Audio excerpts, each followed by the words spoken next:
Halo, perkenalkan nama saya Aswimana. Saya dari kelas Ekonomi Syariah 1A. Di sini saya akan sedikit bercerita tentang adanya sejarah filsafat Yunani kuno. Jadi langsung saja.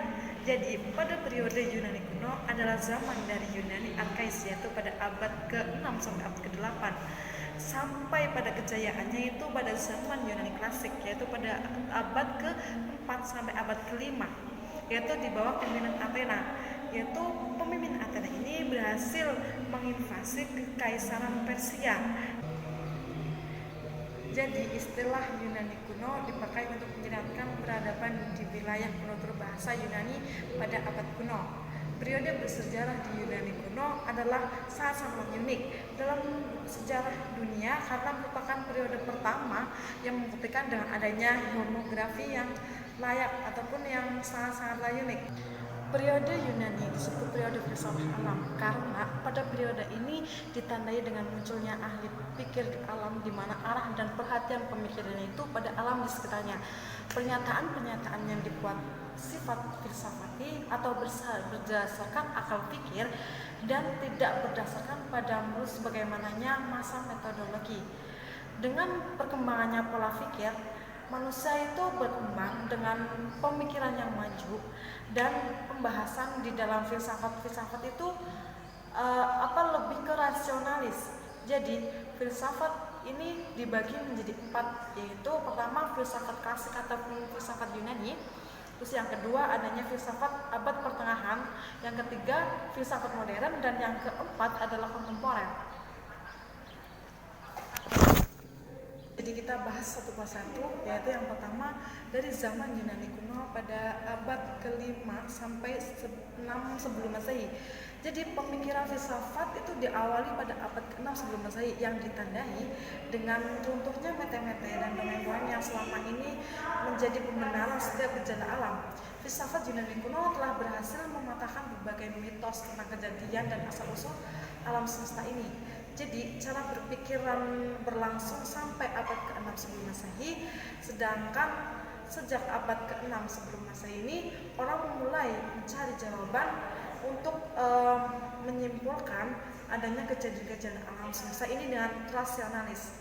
Dan periode Yunani kuno ini lazim disebut sebagai periode filsafat alam. Dikatakan dengan demikian itu karena periode ini ditandai dengan munculnya para ahli yang pemikirannya itu ada di alam dan di mana arah dan pemikirannya itu kepada ada yang ada di sekitarnya, dan mereka itu membuat pertanyaan-pertanyaan tentang gejala alam yang bersifat filsafati, yaitu berdasarkan dengan akal fikir atau rasionalis.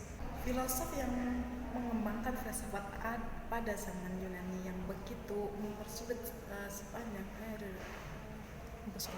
sejarah.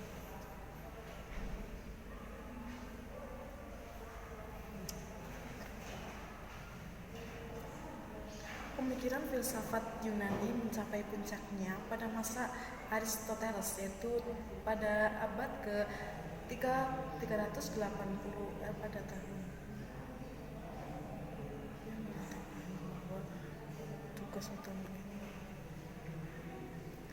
pemikiran filsafat Yunani kuno mencapai puncaknya pada masa Aristoteles, yaitu ia mengatakan bahwa tugas seorang ilmu pengetahuan itu mencari penyebab objek dan diselidiki. Jadi kekurangan utama dari para filsuf sebelumnya adalah mereka tidak mencari semua penyebab yang terjadi dalam alam semesta ini. Jadi yang kedua itu zaman pertengahan, yaitu pada abad ke-6 Masehi sampai 16 Masehi. Yaitu pada masa pertengahan ini terdapat periode yang menyebutkan atau yang membuat perkembangan filsafat tidak berlanjut, yaitu pada masa skolastik Kristen. Hal ini dikarenakan pihak gereja membatasi para filsuf itu berpikir sebagai ilmu pengetahuan itu terhambat dan tidak berkembang. Jadi mereka itu hanya stuck di situ saja karena adanya pembatasan oleh pihak gereja kepada pemikir ilmu pengetahuan, dan semua itu dikarenakan mereka diatur oleh doktrin-doktrin gereja yang berdasarkan keyakinan mereka. Jadi ketika mereka itu menerjang atau mengembangkan ilmu pengetahuan mereka dengan yang bertentangan dengan pemikiran-pemikiran gerejawan di sana, maka filosof tersebut itu dianggap murtad dan akan dihukum sampai mereka itu mengalami jera atau bisa dihukum mati. Jadi secara garis besar filsafat pada abad pertengahan ini dibagi menjadi dua, yaitu pada periode skolastik Islam dan periode skolastik Kristen. Yang pertama itu pada periode skolastik Islam. Para filosof Islam itu mengenalkan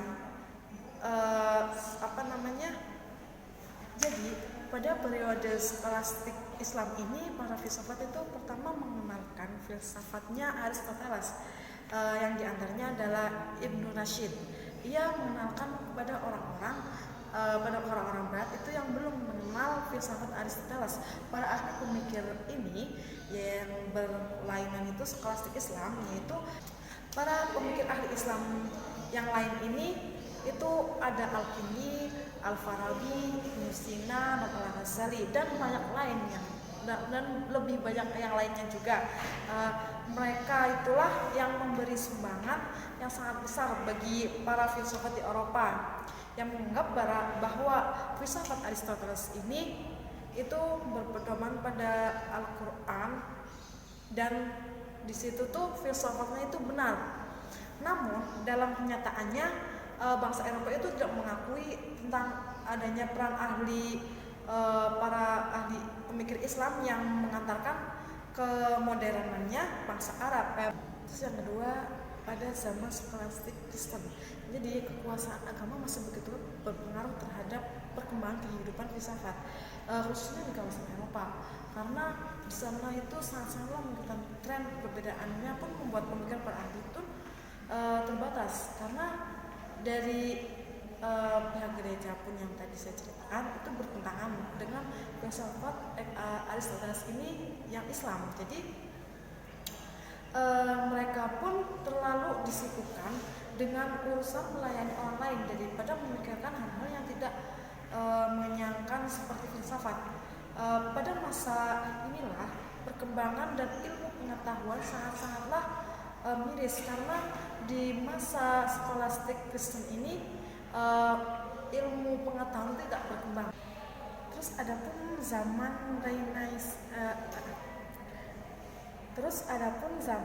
Renaissance yaitu pada 14 Masehi sampai 16 Masehi. Jadi Renaissance anget terus sih. Jadi adapun zaman Renaissance itu pada 14 Masehi sampai 16 Masehi. Jadi Renaissance adalah suatu zaman yang sangat mempengaruhi perhatian dalam bidang seni lukis, patung, arsitektur, musik, sastra, filsafat, ilmu pengetahuan dan teknologi. Zaman ini terkenal dengan era kelahiran kembali kebebasan manusia dalam berpikir. Pada zaman ini manusia itu mulai berpikir secara baru, secara rasionalisme, terus secara berangsur-angsur melepas dirinya itu dari otoritas kekuasaan gereja yang selama ini telah membatasi mereka untuk berpikir secara rasionalis, berpikir berkembang ke depan, dan mereka itu mengemukakan kebenaran filsafat dan ilmu pengetahuan yang ada di dunia ini. Proses kelahirannya kembali terjadi pada abad ke-15 dan ke-16, dan pada abad ini itu orang-orang bisa disebut dengan kaum humanis. Terus yang terakhir itu ada zaman modern, itu terjadi pada 17 Masehi sampai 12 Masehi. Jadi setelah zaman Renaissance, yaitu zaman pencerahan atau zaman modern seperti sekarang. Jadi pada abad ke-17 hingga abad ke-20 di zaman ini terdapat peristiwa penting, yaitu revolusi. Jadi orang-orang yang berkehidupan di masa sekarang ini mereka memiliki Jadi orang-orang yang hidup di zaman ini mereka memiliki keyakinan bahwa mempunyai masa depan yang cerah dan bercahaya berkat rasio mereka sendiri.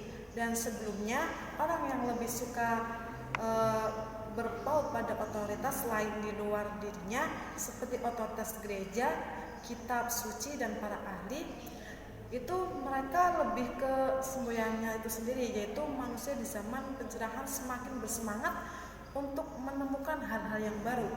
Jadi mereka lebih berpikir ke rasionalisme ataupun akal pikiran, dan mereka itu memanfaatkan akal mereka semaksimal mungkin untuk bisa mencapai kemajuan, perubahan dan pertumbuhan dan perkembangan ataupun perdamaian yang mereka inginkan. Jadi di masa modern ini itu adalah bisa disebut dengan masa pencerahan ataupun kejayaan untuk orang-orang yang ingin berpikir rasionalis tersebut. Sekian mungkin yang dapat saya sampaikan, semoga bermanfaat. Apabila terdapat kesalahan saya mohon maaf. Wabillahi taufiq wal hidayah. Wassalamualaikum warahmatullahi wabarakatuh. Terima kasih.